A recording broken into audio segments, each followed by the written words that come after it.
काल दक्षिण सोलापूर आणि अक्कलकोट तालुक्यामध्ये अतिवृष्टीमुळं सिरसी इथल्या ओढ्याला प्रचंड प्रमाणात पाणी आलेलं आहे.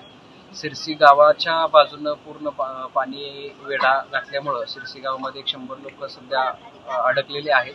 परंतु गावात पाणी घुसलेलं नाही, त्यामुळे ते लोक सेफ आहेत. आपल्या पाठीमागं हा जो पूल दिसतो याच्यावर पाणी सध्या आहे. पाणी कमी झाल्यानंतर त्या लोकांना आम्ही सध्या तात्पुरत्या स्वरूपात जवळच्या गावामध्ये शिफ्ट करत आहे, कारण येलो अलर्ट दिलेला आहे. त्याच्यामुळे त्यांना रात्री परत त्यांची सुरक्षितता विचारात घेता त्यांना आज दुपारनंतर आपण शेजारच्या गावामध्ये शिफ्ट करत आहे. बाकी तालुक्यातल्या इतर गावांमध्ये देखील पुराचं पाणी घरामध्ये घुसून नुकसान झालेलं आहे, शेती पिकांचं नुकसान झालेलं आहे.